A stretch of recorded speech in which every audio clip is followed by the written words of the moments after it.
En este video tutorial examinaremos la técnica estadística ANOVA o análisis de varianza de medidas repetidas en SPSS e interpretaremos los resultados que ésta arroja. Antes de iniciar, suscríbete a mi canal para que estés al tanto de nuevo contenido. Bien, ¿qué es el análisis de la varianza de medidas repetidas? Se trata de una técnica estadística multivariante que tiene como propósito examinar grupos de variables relacionadas que representan mediciones de una misma propiedad sobre un mismo grupo de sujetos. Cuando hablamos de medidas repetidas, nos referimos a que los sujetos que conforman la muestra de estudio han sido medidos en diferentes ocasiones en un mismo atributo. Por ejemplo, registrar 6 veces el peso corporal de un grupo de personas una vez a la semana. Una de las ventajas que tiene esta técnica estadística es que admite muestras pequeñas, a diferencia de los diseños aleatorizados como los que se emplean en ANOVA de una o dos vías, que requieren de muestras más o menos grandes. Otra ventaja adicional es que permite suprimir la variación residual debida a las diferencias entre los individuos, ya que se emplean los mismos. Pero también tiene sus desventajas. ¿Cómo es el efecto de arrastre? El cual se da cuando se aplica una determinada condición antes de culminado el efecto de otra condición administrada previamente. Otra de las desventajas es el efecto de aprendizaje por la práctica, que sucede cuando el desempeño de los individuos mejora con la repetición de las condiciones, dando la impresión que las últimas condiciones administradas parecen ser más efectivas que las primeras. Por ejemplo, si aplicamos 10 veces a una misma persona una prueba de inteligencia a un intervalo de tiempo muy corto, podríamos apreciar un incremento en su calificación. Para evitar esto, es importante que el investigador escoja el diseño experimental más apropiado para no llegar a conclusiones erróneas. Para hacer uso de ANOVA de medidas repetidas, se requiere el cumplimiento de dos supuestos, los cuales son la normalidad multivariante y el supuesto de esfericidad. El supuesto de normalidad multivariante hace referencia a que todas las variables medidas deben asumir de manera simultánea un comportamiento similar a una distribución normal. En lo que respecta al supuesto de esfericidad, este hace referencia a la existencia de igualdad de las varianzas de las diferencias entre todos los pares de medidas repetidas. Dicho de otra manera, es la igualdad de varianzas de las diferencias entre los niveles de un factor. Para saber si se cumple este supuesto, se recurre a la prueba de esfericidad de Mauchly, la cual revisaremos más adelante en este vídeo.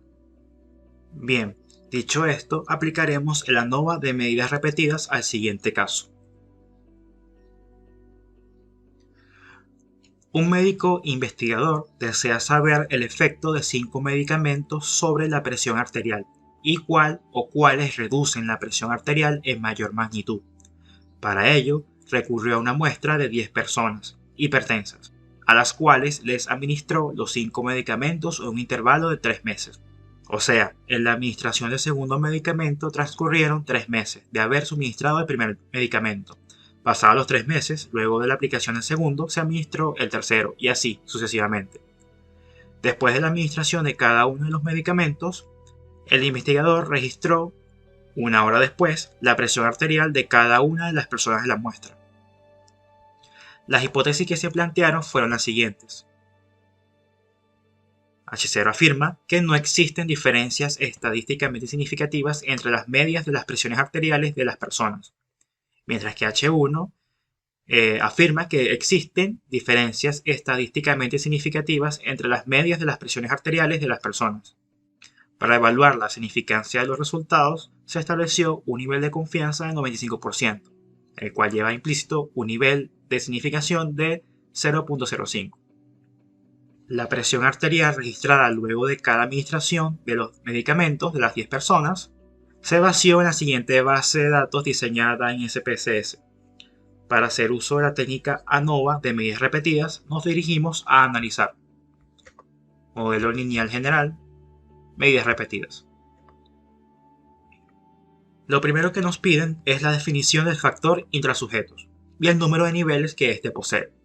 En este ejercicio solo contamos con un factor de 5 niveles.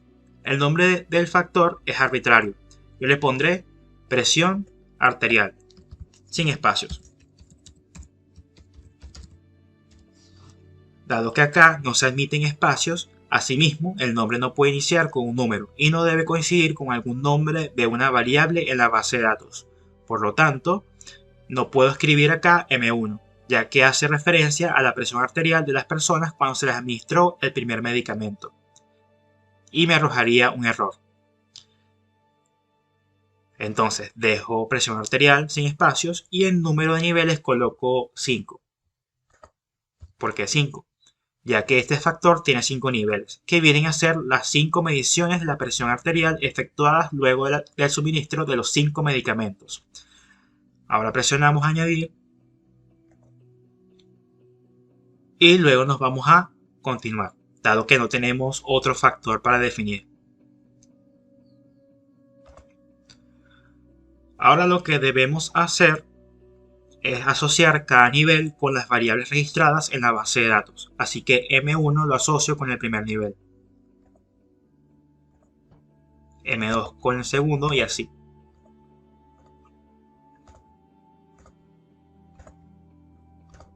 En factor intersujetos podría colocar la variable nominal sexo para comparar entre hombres y mujeres, pero no la incluiremos dado que no es el objetivo de este ejercicio. Bien, nos vamos a gráficos y en el eje de las X o eje horizontal trasladamos el factor que acabamos de definir. Hacemos clic en añadir. Las demás opciones las podemos dejar como están, ya que para nuestros fines es suficiente. Finalizamos presionando continuar. Terminamos haciendo clic sobre aceptar y nos vamos a la hoja de resultados. La primera tabla a la que vamos a prestar atención es a esta, la cual contiene 4 estadísticos multivariantes, tales como traza de Pillay, lambda de Wills, traza de Hotelling y la raíz mayor de Roy, o también conocida como raíz más grande de Roy. En estos estadísticos vamos a prestar atención al p-valor, que se ubica en la última columna. Como podemos apreciar, todos los p-valores son menores que el nivel de significación 0.05, lo que nos lleva a rechazar la hipótesis nula a favor de la hipótesis alternativa. Por lo tanto, podemos afirmar con un nivel de confianza de 95% que existen diferencias estadísticamente significativas entre las medias de la presión arterial registrada luego del suministro de cada uno de los medicamentos, lo que da a conocer que la presión arterial difiere en cada uno de los medicamentos administrados.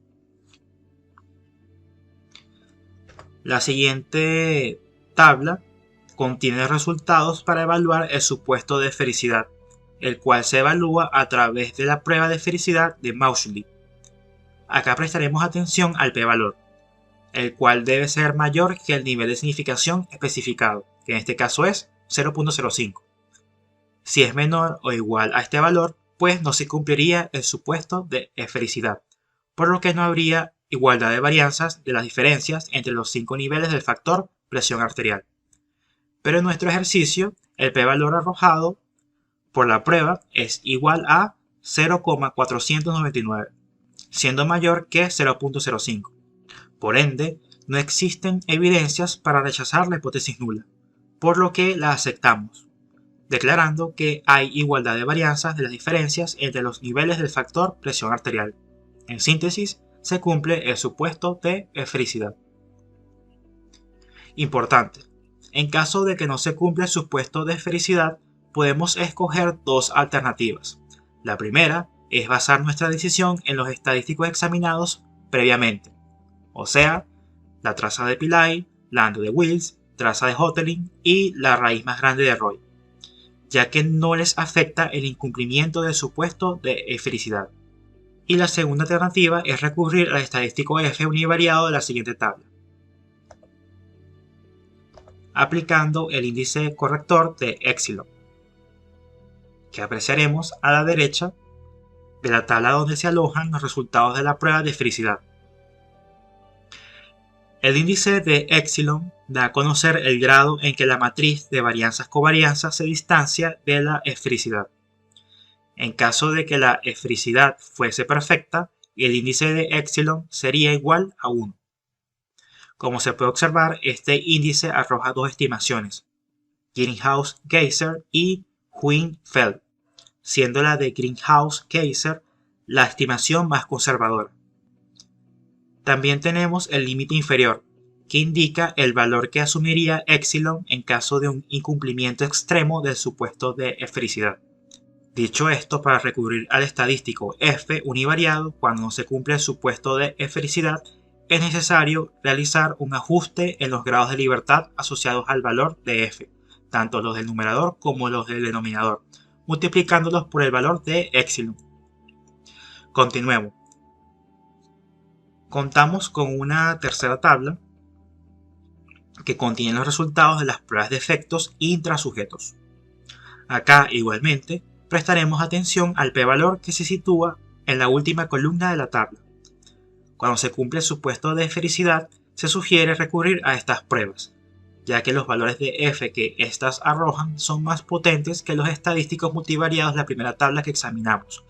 Pero, si tanto los estadísticos multivariados como los valores del estadístico f univariado llevan a la misma conclusión, pues es innecesario utilizar unos u otros. Entonces, observando los p-valores asociados al estadístico f univariado, estos son menores que 0,05.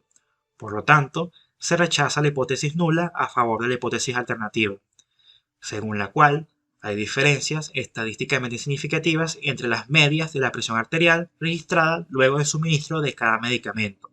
Es decir, la presión arterial difiere en cada uno de los medicamentos administrados a la muestra de 10 personas. Como vemos, llegamos a la misma conclusión que nos condujeron los estadísticos multivariados de la primera tabla. Luego tenemos estas dos tablas, pruebas de contrastes intrasujetos y pruebas de efectos intersujetos, las cuales no analizaremos, ya que no son relevantes para nuestro ejercicio. Si desea saber más sobre ellas, le recomiendo consultar el capítulo 16 del libro de Partos y Ruiz titulado Análisis de datos con SPSS 13 base.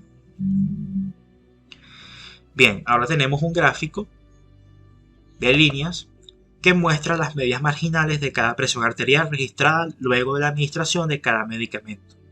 Como se puede observar, la presión arterial va disminuyendo desde la primera hasta la quinta sesión, pero sufre un leve incremento en la cuarta sesión, para luego disminuir en la última. La media marginal más baja está asociada con la quinta y última sesión, donde se administró el medicamento número 5. Mientras que la media marginal más elevada está relacionada con la primera sesión, donde se aplicó el medicamento número 1. En este gráfico se evidencia la diferencia que existe entre las medias marginales de las presiones arteriales de las 5 sesiones. Ahora bien, hemos encontrado diferencias entre las presiones arteriales registradas. Ahora queremos saber entre cuáles hubo diferencias. Para ello nos dirigimos a analizar. Cierro esta hoja de resultados. Vamos a analizar modelo lineal general, medidas repetidas. Definir, ya que hemos definido el factor previamente. Y nos vamos a medias marginales estimadas. Trasladamos presión arterial al cuadro de la derecha. Marcamos comparar efectos principales y en ajuste del intervalo de confianza escogemos Bonferroni. Presionamos continuar y finalizamos presionando aceptar. En la hoja de resultados nos vamos a la tabla donde se realizan comparaciones por pares o por parejas. Acá apreciamos que la presión arterial registrada luego de la administración del primer medicamento difiere de manera significativa del resto de las presiones arteriales registradas de las sesiones 2, 3, 4 y 5, ya que los p-valores asociados son menores que 0,05. Con respecto a la presión arterial de la sesión 2, difiere solo de las sesiones 1, 3 y 5. Con relación a la presión arterial de la sesión 3, esta difiere solo de las sesiones 1 y 2. Con respecto a la presión arterial de la sesión 4, la misma difiere solo de las sesiones 1 y 5. Y en lo que concierne a la presión arterial de la sesión 5, esta difiere solo de las sesiones 1, 2 y 4. En resumen, apreciamos que la presión arterial de la primera sesión difiere significativamente de la presión arterial de las demás sesiones. Ahora bien, ¿qué podemos concluir con base en estos resultados? En resumen, se hallaron diferencias significativas entre las medias de las presiones arteriales, por lo que cada medicamento produce efectos distintos sobre la presión arterial de las personas, a diferencia del medicamento 3, que produce efectos similares a los de los medicamentos 4 y 5, y el medicamento 2, que genera efectos similares a los del medicamento 4. Apreciando el gráfico de medias marginales, la diferencia es a favor de la presión arterial registrada en la quinta sesión, ya que se busca el medicamento que reduzca la presión arterial de las personas. Por lo tanto, el medicamento número 5 es el que redujo en mayor grado la presión arterial de las personas de la muestra. Y de esta manera finaliza este video tutorial. Cualquier duda u observación puedes dejar un comentario en la parte inferior de este video. Recuerda suscribirte a mi canal. Gracias.